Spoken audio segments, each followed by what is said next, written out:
Today I'm going to be showing you all the perks in the game and letting you know which ones are some of my favorites.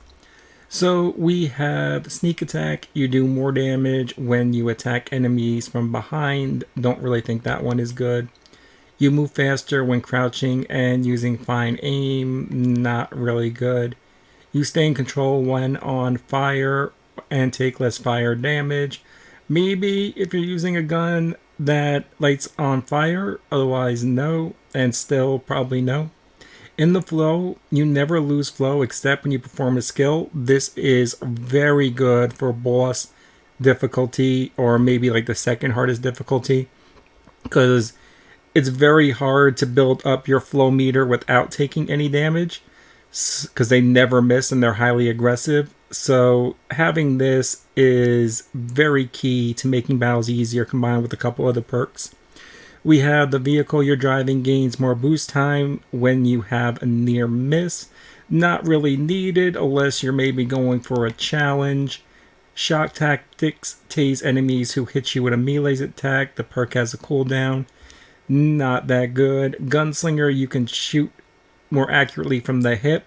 Personally, the pop shot and the aim assist in this game is so broken because it's so strong that I think this perk also is not good. But if you fire a lot from the hip, then that might be from you. We have Speed Demon. You can boost a longer time while driving. Good for challenges. Trampoline. You gain more altitude from a wingsuit bounce. Good for challenges. Loot Grab. You automatically pull in cash and ammo. This one isn't that bad, especially if you're on boss or the hardest difficulties.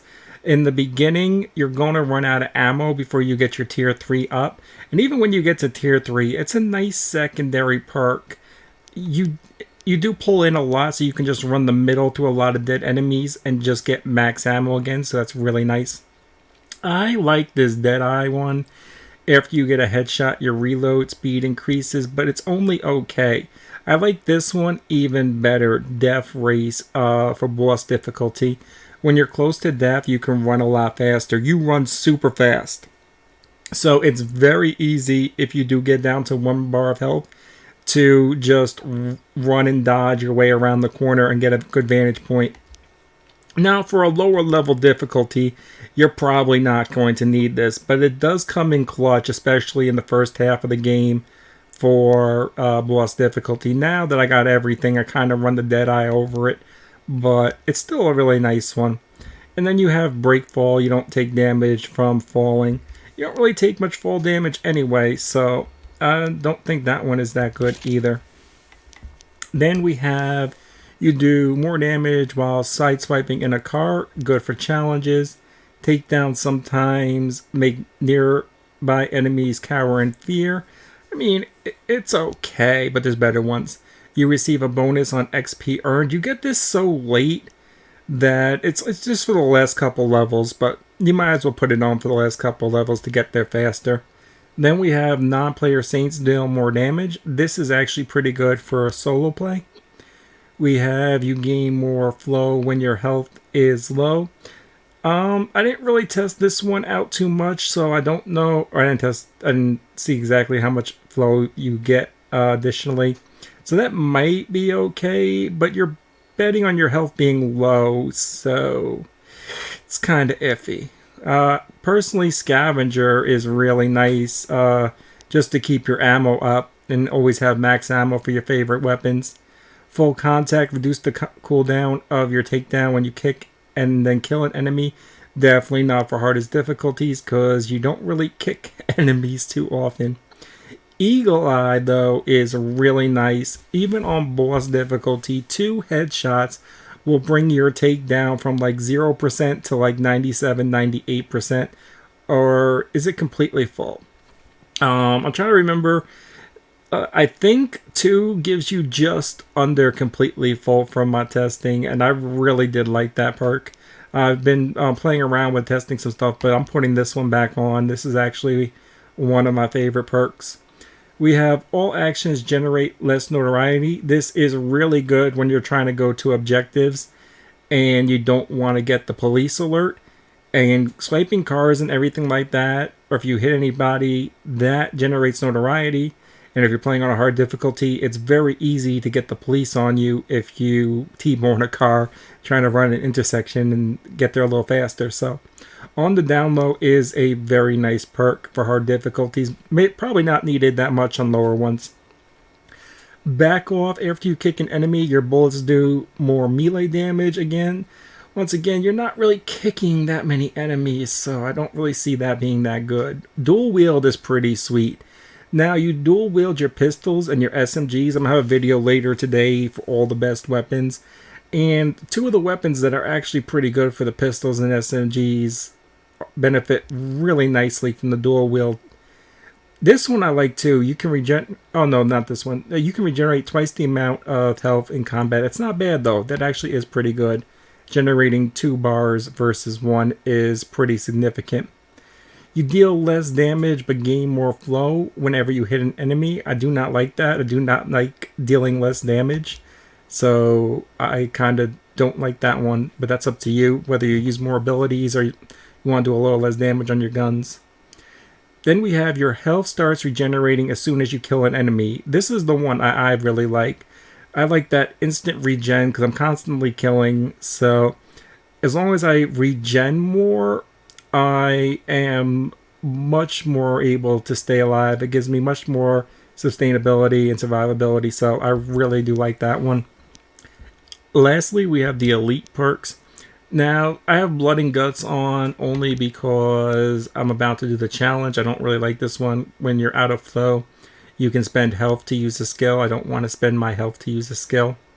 You gain double the amount of health from takedowns. That combined with a couple other perks can basically make you invincible. If you run double regen, double takedown, and cooldown takedown on headshots, you'll have so much health. And so many takedowns, so that's really nice. Temporary do more damage for each precision kill up to 5, meaning quick succession. It's not bad. You do get a nice little damage boost for that. Rampage, you do more damage when your full meter is full. For boss difficulty, it's hard to keep it at full a lot of times, unless you're just like going in with like the rocket launcher in a section. Generally, you're using the 2 ability to get the extra bar of life quite frequently to be more aggressive in fights. But on a lower level difficulty, if you wanted to use less flow and do more damage, that might be very useful. Ride Eternal is great for all the car challenges. Even on boss difficulty, you get a huge amount of armor boost when you kill a vehicle. This makes you basically invincible during any time you're in a vehicle. Just shoot another car and you got like more than half the health bar back. So that is really nice for those challenges. Dodge Bowler, you temporarily do more damage after dodging or a melee attack. That's not a bad one, especially if you're playing like on boss at the second hardest difficulty, because you do dodge a lot.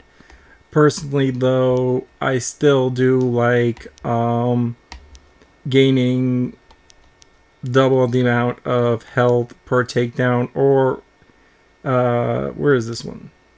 You gain 2 health bars when your health is low. This one is actually misworded. It's actually really, really good because it doesn't give you 2 health bars. What it does is if you die, you will get all your health bars back. You won't get like the second temporary health bar, but you'll get, say you have 6 red bars, you'll get 6 bars back. So you don't get 2 bars right now. Right now, save and throw actually gives you all your bars of health right back instantly if you die. I'm not sure what the cooldown is. I haven't had it happen too often where I died immediately after. But I think the cooldown's somewhere like probably 5 or 10 minutes. It's not that long. I have had times where it has activated twice, probably within about 15 minutes. And just to go over once again, this one is an okay alternative, especially if you're playing on a harder difficulty, or if you're going heavy in with the melee build, trying to do some melee challenges. That might help you do your melee challenges. And that is all the perks and which ones I think are the best. I hope that helps.